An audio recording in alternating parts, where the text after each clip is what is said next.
Bismillahirrahmanirrahim. Assalamualaikum warahmatullahi wabarakatuh. Waalaikumsalam warahmatullahi wabarakatuh. Alhamdulillah, pada kali ini kita kembali berjumpa dalam Bincang Ekonomi Syariah bersama Dr. Mustafa Kamal Rokan. Assalamualaikum. Waalaikumsalam warahmatullahi wabarakatuh. Ya, pemirsa yang dimuliakan Allah Subhanahu wa taala, kita masih tetap di studio Kedai Wakaf MUI Provinsi Sumatera Utara yang berlokasi di Jalan Sutomo Ujung di kantor MUI.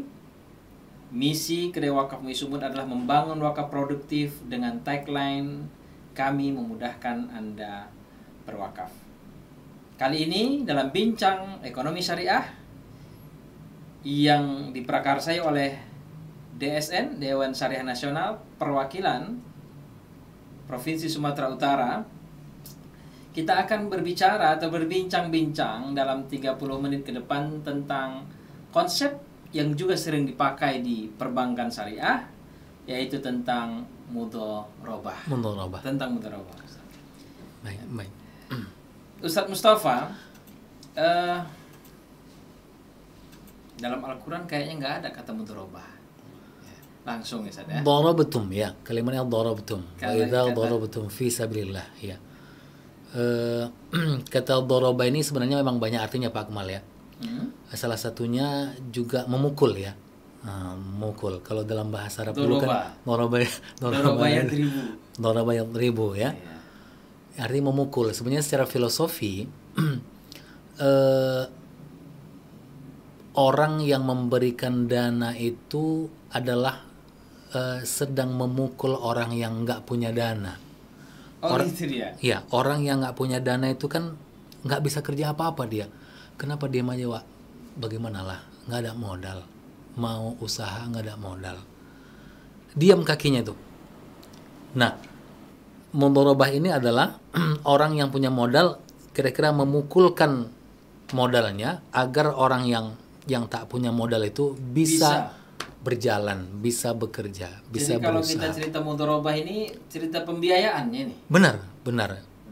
Jadi dari orang yang punya, kalau bahasa hukumnya itu bahasa perbankannya surplus of fund, dia punya uang yang lebih, dia memberikan kepada orang yang lack of fund, orang yang kekurangan uang. Karena orang yang tak punya uang tuh nggak bisa bekerja dia. Itulah pengangguran itu kan, tak bisa bekerja karena nggak ada modal. Nah, orang yang punya modal lah yang memberikan bukan bantuan, tapi justru karena nanti berkaitan dengan kerjasama bagi hasil. Itu sesungguhnya filosofi mudharabah itu sebenarnya. Jadi sebenarnya sebelum ada perbankan syariah, kita sudah dekat dengan mudharabah ini. Benar Pak Akmal. Jadi memang berbagai sejarawan ada mengatakan hubungan Khadijah dengan Nabi Muhammad di awal dahulu itu sebenarnya hubungan mudharabah. Iya. Jadi ketika mereka berbisnis itu mudharabah karena memang modal itu kan memang milik Khadijah. Nabi Muhammad kan punya skill dengan syumuliyah, skill kejujuran, skill perdagangan, skill marketingnya memang sangat baik. Lalu dengan dana yang diberikan Khadijah, Nabi Muhammad berangkat untuk melakukan bisnisnya ke negeri Syam. Sebenarnya memang itu sudah menjadi sunnatullah Pak Akmal. Karena memang dalam Al-Quran juga disebutkan itu ya, wa rafa'a ba'duhum ya, ada yang ditinggikan derajatnya, ada yang memang sedikit rezekinya. Jadi memang antara orang yang sebenarnya begini Pak Akmal, tidak juga disebut, tidak bisa kita katakan bahwa orang yang nggak ada uang itu juga orang yang perlu dikasihani ya. Justru kadang-kadang terbalik, ada orang yang punya modal tapi nggak ngerti dia. Itu perlu dikasihani juga ya. Dikasihani. Jadi hubungannya ini sebenarnya bukan hubungan antara orang yang punya modal yang lebih tinggi dengan orang yang tidak punya modal yang lebih rendah, tidak. Tapi justru misalnya begini. Sederajat lah ya. Sederajat. Jadi kita bilang, saya punya modal tapi entah nggak ngerti saya. Saya kalau berbisnis malu. Saya kalau berbisnis tidak telaten, tidak teliti, dan nggak ngerti saya bisnis apa. Lalu ada orang yang punya skill, ya, saya yang menjalankan Pak. Saya punya ini, saya bisa membuat ini, saya bisa membuat ini. Oh, cocok. Jadi itu sesungguhnya adalah hubungan para pihak yang sesungguhnya sederajat, ya. bukan berarti bahwa yang lebih rendah orang yang tidak punya modal. Walaupun secara umum memang bahwa orang yang punya modal tentu dia lebih lebih berkuasa lah ya, lebih berkuasa, lebih punya otoritas ya. Biasanya orang, Pak, ada modal Pak, gitu. Tapi tidak berhenti pada di situ saja, tapi sesungguhnya juga orang-orang punya modal butuh terhadap orang-orang yang punya skill. Ini kan problemnya Pak Mustafa, karena lebih banyak orang yang butuh pekerjaan daripada pemilik modal. Benar. Jadi memang benar. posisi tawar pemodal ini menjadi tinggi. Lebih tinggi, biasanya begitu. Tetapi tidak seluruhnya Pak Kemal, itu yang harus dicatat dulu ya. Bahwa banyak juga orang punya modal, justru dia tidak pandai. Bahkan dia mencari-cari siapa yang bisa membuat dalam mudharabah ini harus 100% modal dari dia. Iya. Jadi Pak Kemal sebenarnya memang kan kalau bentuk yang umumnya ini kan sesungguhnya bagi hasil ya. Kalau dia memang sama-sama bekerja, sama-sama pemodal, maka kalimatnya musyarakah. Ya, tapi kalau kalau dia satu pemodal 100%, yang satu hanya bekerja, namanya mudharabah. Walaupun sesungguhnya nanti bisa saja bercampur gitu ya, karena sesungguhnya hakikatnya bagi hasil ya. Tapi kalau yang disebut dengan mudharabah itu ya 100% dari pemodal, kemudian yang satu pihak memang sebagai mudharib, artinya orang yang melakukan pekerjaan. Kalau dalam bahasa hukum umumnya inilah yang disebut dengan CV ya.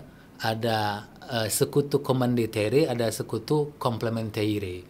Di mana memang sekutu komanditeri itu adalah orang yang punya modal, sekutu yang komplementari itu orang yang melakukan pekerjaan. Saya tidak tahu, saya memang belum penelitian lebih lanjut Pak Kemal, tapi CV dengan mudharabah ini saya kira equal, sama persis sebenarnya. Entah yang mana meniru siapa atau siapa yang meniru siapa, tapi konsepnya mirip sekali. Kalau dalam hukum perusahaan seperti itu. Tapi kan kalau prakteknya CV ini biasanya itu milik pribadi. Kan yang sering dipopuler itu kan bedanya CV dengan PT. Misalnya kalau PT dia badan hukum, hartanya terpisah. Betul. Kalau CV itu ya juga walaupun itu diakui tapi tidak disebut dengan badan hukum karena hartanya tidak terpisah dari gitu. Pemiliknya. Jadi di mana persamaan dengan mudharabah tadi? Saya kira kalau mekanisme antara pemodal dengan yang melaksanakan modal, saya kira itu di situnya samanya. Tapi kalau persoalan bahwa yang disebut dengan subjek hukum ya, subjek hukum atau disebut dalam bahasa muamalahnya itu kan syakhsun hukmi. Ada syakhsun tabai, kalau bahasa hukum perdatanya itu atau hukum baratnya itulah disebut dengan subjek hukum manusia. Ada syakhsun hukmi yang disebut dengan badan hukum. Sesungguhnya perbedaan di situ kalau menurut saya Pak Akmal berkaitan dengan badan hukumnya, bahwa PT dia menjadi subjek hukum karena hukum yang mengesahkan dia, sedangkan CV terkesan menjadi seolah perusahaan pribadi karena memang dia tidak berpisah hartanya dari perusahaannya karena dia tidak badan hukum. Saya kira situ saja. Gitu ya. Jadi mudharabah itu memang adalah bagi hasil, tapi modalnya itu seluruhnya dari pemilik modal, sahibul mal ya. Walaupun mungkin prakteknya itu ada yang bercampur ya. Ada yang bercampur. Misalnya kalau kita pinjam uang di bank dalam gaya mudharabah, saya ingat dulu di awal-awal perbankan syariah itu masih banyak yang mudharabah. Mengeluarkan terkait dengan mudharabah itu. Tapi kalau sekarang saya lihat sudah jarang ya. Benar Pak Akmal. Mungkin bank juga repot. Memang Pak Akmal tidak bisa dipungkiri bahwa memang yang saya pahami secara filosofi memang orang yang tidak punya modal itu kan orang yang kesulitan dia untuk membalas bukan membalas jasa ya, tapi dia untuk mengembalikan. Oleh karena itu hukum mudharabah ini kalau rugi, yang menanggung rugi itu adalah si pemunya modal gitu. Karena memang secara logika bisnis bersama, yang satu punya modal, yang satu memang yang mengerjakan, tak tahu rugi. Tidak mungkin orang yang tidak punya modal tadi untuk mengembalikan lagi. Maka secara fikih muamalah memang yang menanggung kerugian itu adalah si mudharib. Nah, dalam hal inilah perbankan menjadi takut, Jadi enggan ya. enggan. Ya, karena memang ketika nanti dana digulirkan kepada nasabah lalu gagal, maka tidak bisa dituntut. Tidak bisa. Kecuali memang ada hal-hal yang bersifat kelalaian, memang di luar dari kesepakatan para pihak, itu memang ada pengecualian di hukum manapun seperti itu. Nah, saya kira memang ini persoalannya Pak Akmal, kenapa memang perbankan kita menjadi enggan dan semakin sedikit saja porsi mudharabah Iya. kepada nasabah. Makanya kemarin kita Jumat yang sebelumnya kita bicara bahwa Murabahah. murabahah. Karena murabahah itu sudah pasti untungnya. Pasti untungnya kalau Agunan ditahan, untung sudah pasti. pasti. Makanya Kalau mudharabah ini mudharabah tergantung. memang boleh agunan ada ya untuk menjamin kehati-hatian kita, kehati-hatian pihak perbankan, tapi kalau rugi itu ditanggung oleh si sahibul mal. Kalau kita nabung di bank, itu konsepnya mudharabah nggak? Ya, tentu Pak Akmal kalau menabung di bank tergantung pada akadnya ya. Kalau akadnya mudharabah, maka kita sebagai sahibul mal, bank sebagai mudharib. Pada satu sisi, tapi pada sisi yang lain, uang kita yang sudah dimiliki oleh perbankan itu, perbankan juga sebagai sahibul mal, kemudian dia menggulirkan lagi menjadi kepada mudharib. Jadi posisi bank itu dua, sebagai sahibul mal, sebagai mudharib sekaligus sahibul mal. Jadi hasil yang dia gulirkan kepada mudharib, pihak yang ketiga lah sesungguhnya yang dibaginya kepada penabung-penabung sebagai sahibul mal. Jadi bank-bank Islam atau bank syariah itu pasti memakai konsep mudharabah ketika orang menabungnya. Tabungan. Tidak, Pak deposito. Mal, ada yang misalnya wadi'ah ya. Ada yang wadi'ah. Ada juga yang wadiah. Ada wadi'ah. Iya. Ada memang dia tidak mau berkaitan dengan itu, dia hanya wadi'ah aja, dia hanya mau nitip saja, ada. Titip ya. Jadi ada. Nah, tapi kalau yang secara umum yang kita sebut imbal hasil atau bagi hasil itu mudharabah. Karena kita nggak mengerjakan apa-apa, kita hanya menempatkan uang di bank. Menempatkan uang di bank. Jadi bank dalam hal ini Sebagai mudharib. dia yang mengusahakan uang itu. Walaupun yang dia cara mengusahakannya juga dengan cara mudharabah lagi. Mudharabah dengan cara meminta atau Membiayai. membiayai orang lain. Membiayai orang Jadi lain. fungsi bank ini kalau kita lihat fungsinya sangat strategis. Iya. Atau dalam bahasa itu ya fungsinya begitu penting dalam menghubungkan antara the real pemilik modal, ya kan, real pemilik modal dengan orang yang membutuhkan modal. Benar Jadi Pak. bank ini kan perantara dia. Iya. Makanya istilah dalam perbankan intermediary fund. Perantara uang dia, perantara uang. Perantara uang. Antara orang yang berlebih uangnya, kata begitu, dengan orang yang kekurangan uang. Dan dia menjaminkannya. Dia menjaminkannya. Karena ada pula yang biasa populer di masyarakat, kalau kita pinjam secara individu kepada seorang, itu lebih sulit baliknya. Iya. Kita ke bank, karena Ke bank itu punya mekanisme sendiri. mekanisme sendiri. Sistem jaminan mereka sudah Sistem jaminan, ya kan? sistem pelaporannya, sistem untuk meminta kepada orang yang ini ya, sampai ada istilah debt collector kan begitu. Jadi Pak Mustafa, itu juga lah mungkin yang membedakan antara bank syariah dengan bank konvensional. Benar Pak Mal. Gitu ya?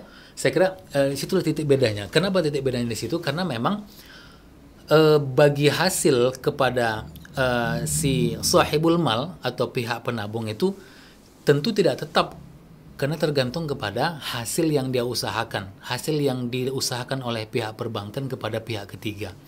Kalau hasilnya banyak, maka banyaklah dia. Kalau hasilnya Sedikitlah dia. maka sebenarnya Pak Mustafa, kalau saya pikir seandainya lah kita memang umat Islam ini mau bersatu, Benar. untuk memajukan bank-bank Islam ini, ya, Betul, Bang Mal. tentu bagi hasilnya akan semakin Banyak. besar. Betul. Kan begitu kan?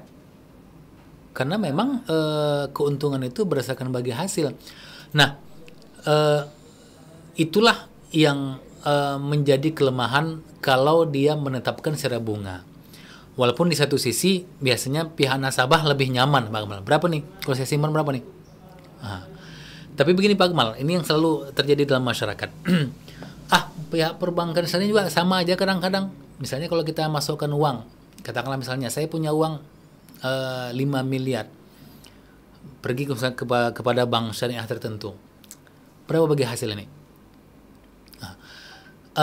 Kalau misalnya ada pihak perbankan mengatakan, oke, kami berani ngasih sekian, apakah itu haram? Nah, ini yang harus dipahami betul, bahwa ada yang namanya proyeksi, ada namanya realisasi.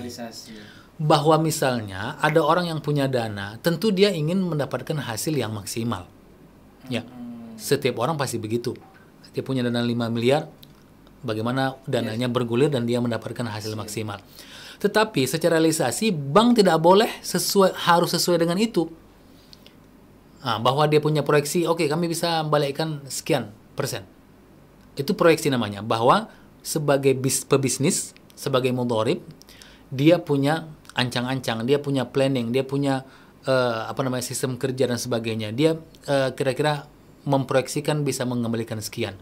Nah, ini kadang-kadang yang dipelintir oleh sebagian orang, kalau begitu sama sajalah dengan bank konven gitu. Ya, dengan bank konvensional ya, sama aja. Sama saja gitu.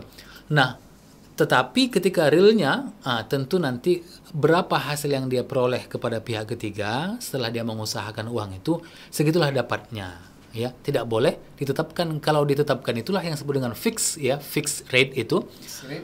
Maka itulah yang bisa menjadi kezoliman. Kenapa fixed rate itu bisa menjadi kezoliman? Seseorang yang menanamkan uangnya 5 miliar, kemudian difikskan bahwa dia bisa mengembalikan misalnya katakanlah, mungkin saya juga tidak paham berapa sekarang misalnya persentase bunga. Katakanlah dia bisa mengembalikan 7% dari 5 miliar.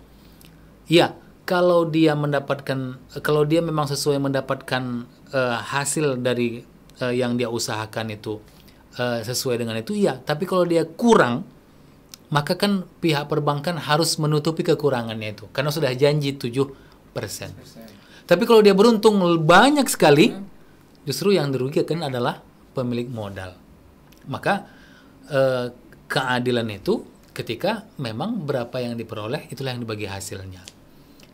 Kalau difikskannya, maka ada peluang terjadi kezaliman di situ. Bisa di pihak si sahibul mal sebagai pemilik modal, bisa juga kezalimannya diperoleh oleh yang mengusahakannya. Iya, betul. Di situ filosofinya seperti filosofinya begitu. Tapi saya jadi berpikir yang tadi sebenarnya filosofis yang lebih dalam itu, Pak Mustafa. Jadi bagi hasil ini ternyata membuat kita bisa besar bersama. Betul. Jadi kan kita bicarakan tadi konsepnya itu, ketika orang yang memasukkan dananya di bank syariah itu besar, ya kan? Kemudian dimanfaatkan oleh umat Islam yang besar juga, tentu bagi hasil dari nasabah itu menjadi besar ke bank. Bank juga bisa bayar kepada nasabah yang menabung uangnya di bank itu juga menjadi besar. Betul. Sehingga umat Islam itu seluruhnya menjadi besar gitu. Kalau tadi kan terjadi kezaliman ketika kita membesarkan bank itu kan. Kita tabung di situ, kita membesarkan banknya. Iya. Nasabahnya tetap. Tetapi dengan konsep bank syariah ini yang dibesarkan itu seluruhnya. Iya, betul. Umat Islamnya yang menabung itu menjadi besar, ya. Karena bagi hasilnya besar, kemudian pekerjanya pun itu sangat bergairah, ya. Kalau dia bekerja dengan semangat, maka dia bagi hasil yang lebih besar. Benar Pak Mal. Jadi filosofis itu ternyata sangat bernuansa keadilan. Karena dia menyeluruh. Dia itu yang mungkin yang sulit kita pahami, karena memang masyarakat kita suka yang instan. Kalau fixed rate itu kan instan. Kalau saya tabung segini berapa saya dapat? Betul Pak Mal. Tanpa dia mau sedikit pun memikirkan orang lain. Benar. Jadi konsep bank syariah ini sebenarnya luar biasa. Yang memikirkan bagaimana Islam itu bergerak menjadi besar bersama. Itulah ada konsep besar bersama, konsep pemerataan juga di situ. Karena kalau memang kita hanya berpikir untuk keuntungan pribadi kita, maka tidak ada pemerataan. Makanya terjadi gap yang besar antara orang yang kaya dengan orang yang miskin. Padahal ya Pak Kemal ya, padahal kalau ada ketimpangan sosial, justru yang rugi itu sesungguhnya bukan hanya orang yang di bawah saja. Iya. Justru juga orang yang di atas. Iya. Bahkan Karena negara kita juga menjadi rugi kan? rugi. Harusnya negara kita support ini untuk bank-bank syariah. Harusnya, betul Pak Kemal. Dan Jadi supportnya itu nggak setengah-setengah ya, harus full. Ini kabarnya bank syariah mau di merger ya? Pak Mustafa? benar, ada 5 bank yang di merger ya. Yang di merger, tapi ini berkaitan dengan strategi lah Pak Kemal ya, strategi ekonomi. Bagaimana memang menjadi besar ya. Memang kalau berkaitan dengan merger ini ada beberapa bentuk Pak Kemal. Merger ini memang dalam rangka membesarkan Ya. atau juga memang dalam rangka menyelamatkan ya. Itu juga merger ya dalam. Itu menyedihkan kalau bahasnya dalam rangka menyelamatkan. Betul. Seperti Jadi Pak Kemal kalau ada misalnya dalam dunia perusahaan ya, misalnya ada yang perusahaan yang lagi megap-megap gitu ya, lagi kesulitan, itu memang salah satu caranya adalah merger juga. Iya. Merger dulu kepada kan waktu krisis moneter merger moneter, itu betul. begitu populer kan? bank-bank yang Iya. tetapi juga ada memang model merger sudah sama-sama besar tapi akan lebih besar Misalnya kalau dia dilakukan merger, dan itulah yang dilakukan oleh Malaysia. mudah-mudahan Betul. mudah-mudahan bank syariah kita ini dengan konsep yang sangat Islami yang hari ini kita bahas dengan adalah konsep mudharabahnya, itu menjadi semakin besar bank Semakin itu. besar, Saya mudah-mudahan. Pak Mustafa awal-awal bank syariah saya belum mengharamkan bank konvensional, tapi semenjak 2000 saya mengharamkan 2009 saya mengharamkan. Artinya mengharamkan bagi diri saya Benar, dulu benar. pernah ya di Fakultas Syariah dulu tetap pakai BRI ya. Ya, tapi kan setelah itu Dan itu kita 3 bulan nggak gajian karena Fakultas Syariah waktu itu dekannya tidak mau betul kalau kita memakai konvensional. Konvensional. Itu Karena- luar biasa itu perjuangan Fakultas Syariah, rela Karena untuk Pak Kemal- tidak gajian 3 bulan betul. ya. Karena Pak Akmal perkembangan ekonomi syariah di Indonesia ini bukan hanya di Sumatera Utara ya. Di Indonesia perkembangan ekonomi syariah itu diawali oleh Fakultas Syariah IAIN Sumatera Utara. Masa Prof Yasir. Itu bukan hanya Sumatera Utara, tapi Indonesia. Jadi wajar kita nggak gajian 3 bulan Wajar. karena dipindahkan ke BRI ya. Ketika- Dari Bank Muamalat waktu itu ya. Betul. Dari Bank Muamalat kita dipindahkan ke BRI. ke BRI. Mudah-mudahan ke depan kita tetap memakai bank Bank syariah. syariah. Jadi Pak Mustafa tak terasa ini sudah Ya, sudah, 30 lebih kalau di jam saya. Oh begitu. Jadi kita Baik, Pak Ahmad. akhiri, nanti kita lanjut lagi. Siap, insyaallah, insyaallah. Kita bincang-bincang syariah. Pemirsa yang dimuliakan Allah Subhanahu wa taala, kita sampai pada ujung pertemuan kita kali ini. Saya undur diri. Dr. Akmaluddin Syahputra MHum bersama rekan saya Dr. Mustafa Kamal Rokan MHum. Mudah-mudahan bermanfaat. Sampai jumpa lain waktu. Wassalamualaikum warahmatullahi wabarakatuh. Waalaikumsalam warahmatullahi wabarakatuh.